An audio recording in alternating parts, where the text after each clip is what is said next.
दोस्तों, ये कहावत तो सुनी होगी आपने, देर आए दुरुस्त आए। ये कहावत बिल्कुल चुनाव आयोग पर ठीक बैठती है।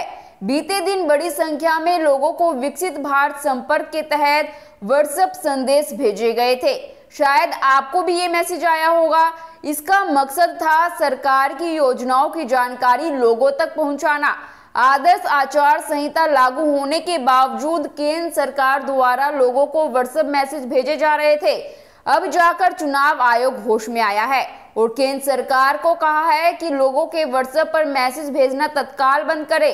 चुनाव आयोग ने इलेक्ट्रॉनिक्स और सूचना प्रौद्योगिकी मंत्रालय को इसको लेकर एक नोटिस भी जारी किया है। अब रोक लगाने से क्या फायदा? अब तक तो लगभग सभी के पास ये मैसेज पहुंच गया होगा। आयोग ने चाणक्यगिरी दिखाते हुए अब ये कदम उठाया है।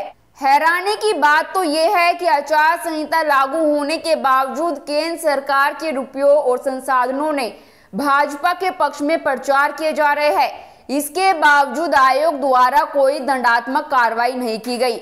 ये सवाल तो है ही, साथ में एक सवाल ये भी है, आखिर डेटा कहां से लिया गया? क्या आधार कार्ड के जरिए डाटा लिया गया या फिर सभी टेली कंपनी से डाटा मांगा गया?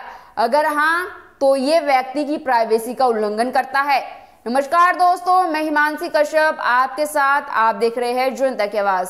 आगे बढ़ने से पहले इस वीडियो को लाइक करें, शेयर करें और अगर पहली बार जनता की आवाज न्यूज चैनल को देख रहे हैं तो चैनल को सब्सक्राइब भी करें और घंटी जरूर बजाएं, चैनल की भी और सरकार की भी। आज की नेशनल मीडिया के मुकाबले में जनता का साथ दीजिए और उसकी ताकत बनिए, जनता की आवाज बनिए और हो सके तो इसके लिए चैनल को ज्वाइन भी करें।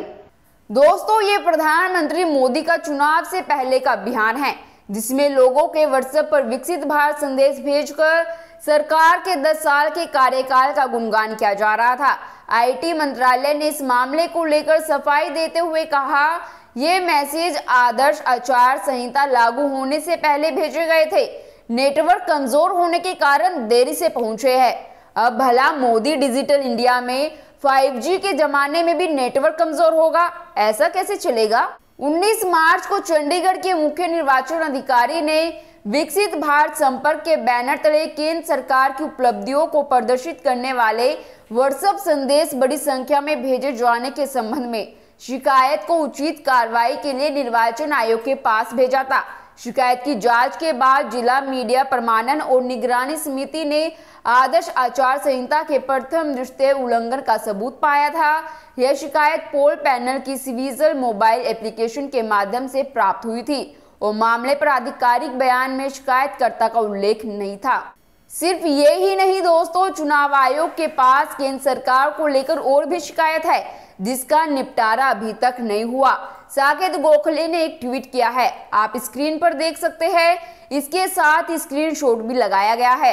गोखले ने लिखा है, चुनाव आयोग इतनी बेशर्मी से मोदी का पक्ष क्यों ले रहा है और उनके खिलाफ कार्रवाई या यहाँ तक कि जांच क्यों रोक रहा है? ईसीआई का आदेश है कि आदर्श आचार संहिता के उल्लंघन पर प्राप्त शिकायतों का समाधान 48 घंटे के भीतर किया जाना चाहिए। और फिर भी आंध्र प्रदेश में चुनाव प्रचार के लिए भारतीय वायुसेना के हेलीकॉप्टर का उपयोग करने के लिए पीएम मोदी के खिलाफ मेरे द्वारा दायर की गई शिकायत पर 2 दिन से अधिक समय होने के बावजूद भी ध्यान नहीं दिया गया।